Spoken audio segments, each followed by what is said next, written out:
half a stick of butter. Cubed. And then I have about a tablespoon of minced garlic. Just throw that in there. Gotta let your pan. So it's been about 2 minutes on about medium heat. I like to make sure that all the butter has melted. And I do like to actually make sure that the garlic has browned a little bit. It takes that bitter taste out of it that garlic has. Just kind of swoosh it around there. Make sure all the butter's gone. And then I have about 3 to 4 tablespoons of flour. And this is going to make our roux.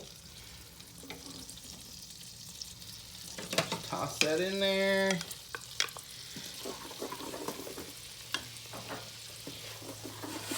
And with this, you want to cook it a little bit. You want to make sure it's a nice golden color.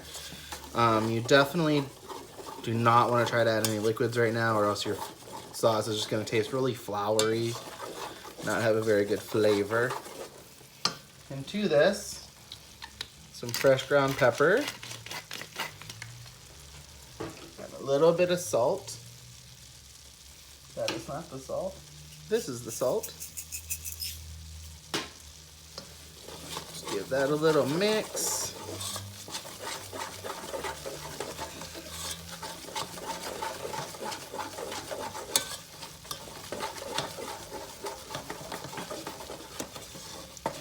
And this is where you're going to start to develop the flavor of your Alfredo.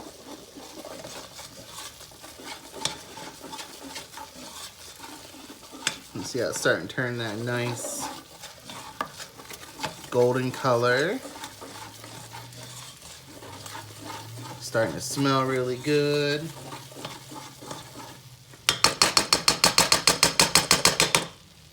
All right, so this next part, this is very important. I went ahead and left my liquids out that I'm going to be adding so they can come to room temperature. I have some heavy whipping cream. This makes it nice and smooth, gives it a lot of body and flavor. Then I also use half and half.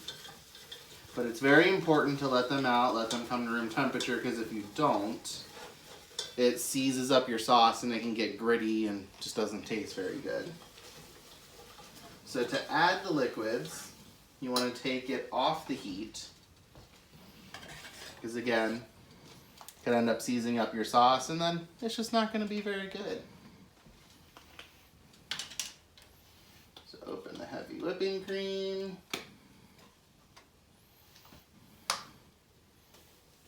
Dump that whole thing in there. The half and half is pretty much just to use in case the sauce gets too thick. Then you just give it a quick whisk before you put it back on the heat. And that's just going to give it a nice, very smooth, velvety feel and taste. All right, just going to get rid of this.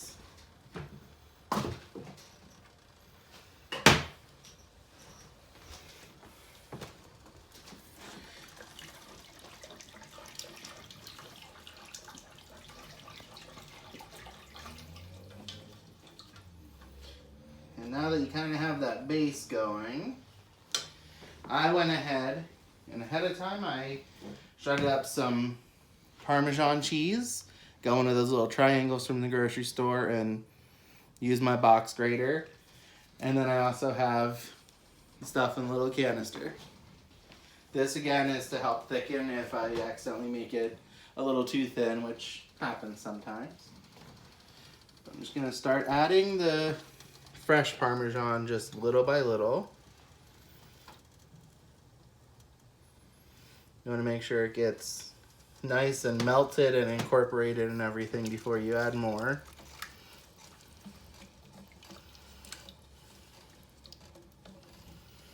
And I already know this is going to get really thick, so I'm just going to go ahead and add some of the half and half.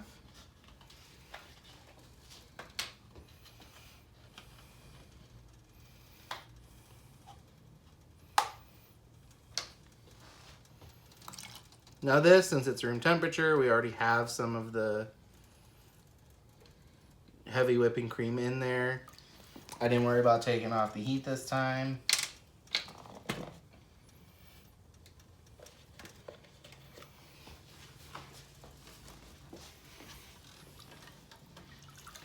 Just gonna give that a nice whisk.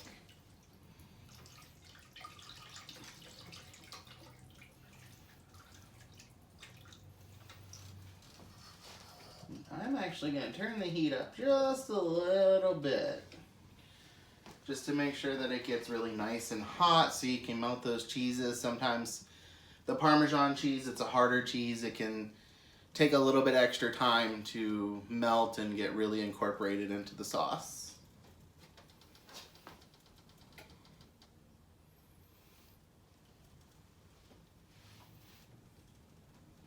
Add a little more. Okay, so it looks like this sauce is really thickening up here, which is good. It's exactly, this is how you want it to look. Still has some movement, but it's not watery, because there's nothing worse than watery Alfredo sauce. It's gross. So just a little finishing touch.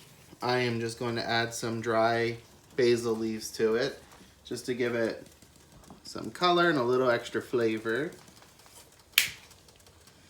And then I am actually going to move it off of this burner. I am going to keep it on in between like low and medium, just to kind of keep it warm. Alrighty, so our water is boiling. I have the cavatappi here. Just going to throw this right in. Give it a nice stir so it doesn't stick together or anything like that. And while I was waiting for the water to boil, I went ahead and preheated our oven to 400 degrees, because once I get all this together, it will become a mac and cheese that we have to bake.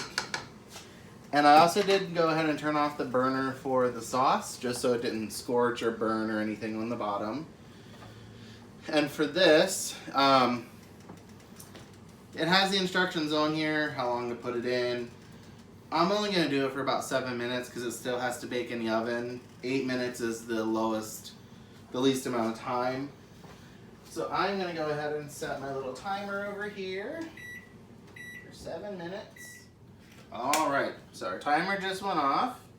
I'm going to take a little bit of this water. Just keep it reserved in case the sauce got a little too thick. So now, I'm going to bring the pasta over here to the strainer that I have ready.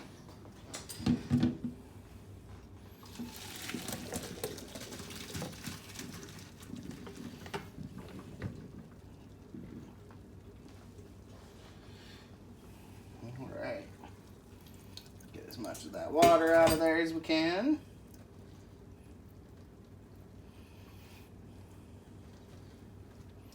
And then just bring this back over here. I'm going to just go ahead and dump this right into there. Stir this around, make sure that pasta gets nice and coated.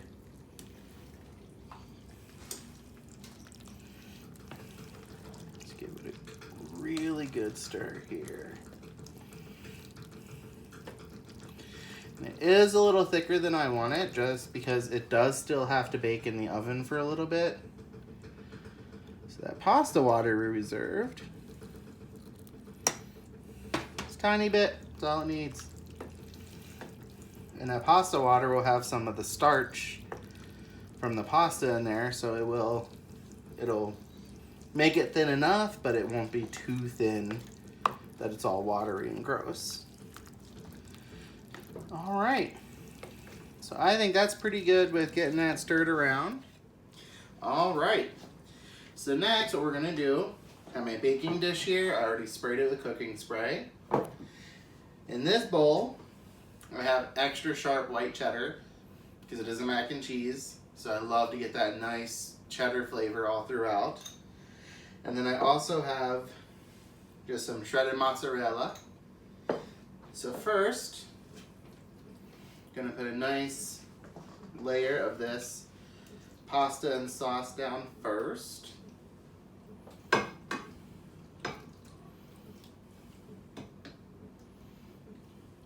of spread that out. A little more.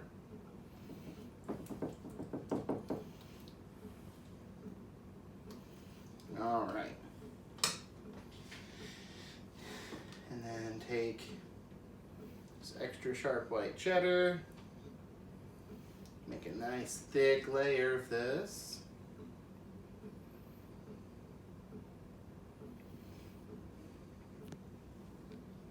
Like I said, it is a mac and cheese. Want to make sure we're getting that really good cheddar flavor all throughout.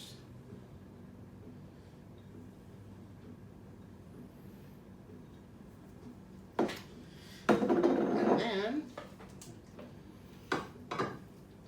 another layer, which should take up the rest of your pasta and sauce. Put that right on top.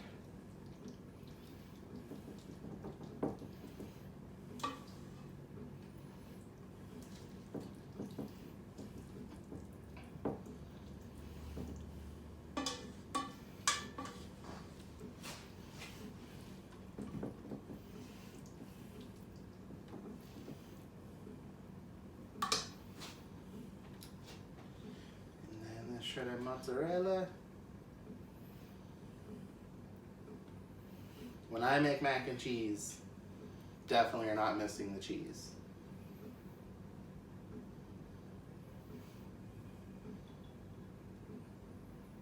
Nice thick layer.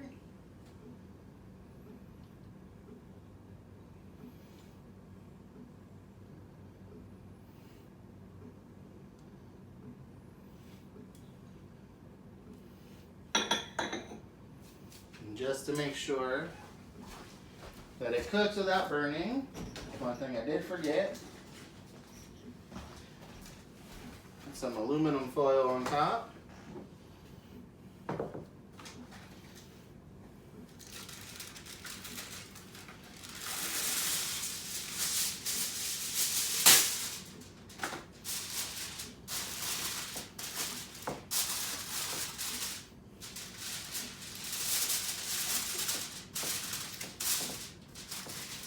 Alright, then we're just going to bake this at 400. I'm going to put it in for about 20 minutes. Kind of see where it's at that point, and then we have to put it in for longer. Alright, so it should all be done. Let's give it a look here. Oh yeah, nice bubbly brown on top. So what I did is after the first 20 minutes, I took it out of the oven, uncovered it, put some Italian seasoning on top just to give it that extra little bit of flavor.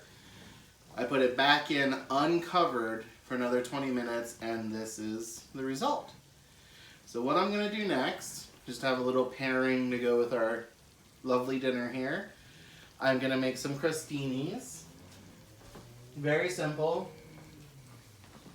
This is just some French bread cut into slices here.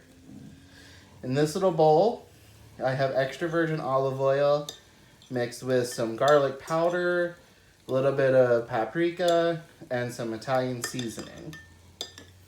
Just give that a little stir, make sure it's all mixed around. Then just take your little brush here, just brush the tops of these.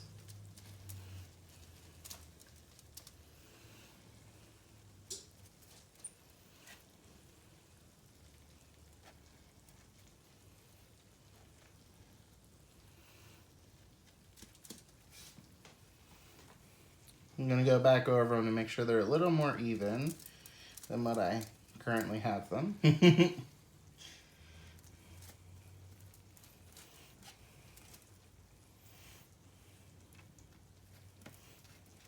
I don't like to be wasteful, so I usually just keep going around until I have a good bit of the oil used up, just because, again, I don't want to be wasteful. There we go.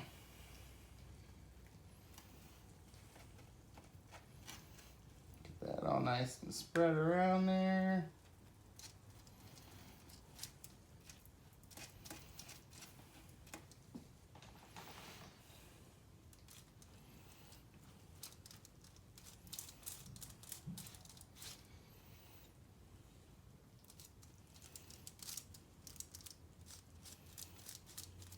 Moving around on me. They're trying to run away.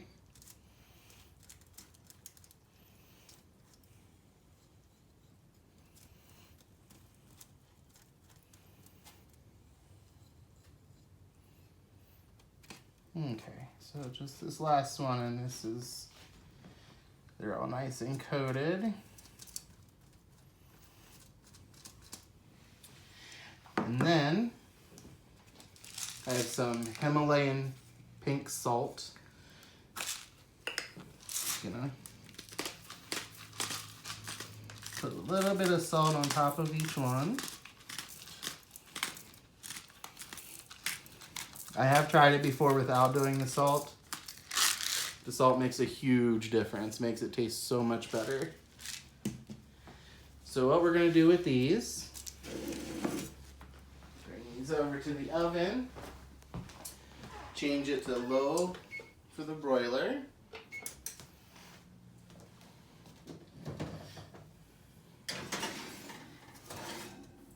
And pretty much just stand here and keep an eye on them, wait till they're nice and golden brown and get crispy and all that good stuff. All right, once they're done in the broiler, this is how they should look. Nice golden brown, not burnt, which did happen a couple times.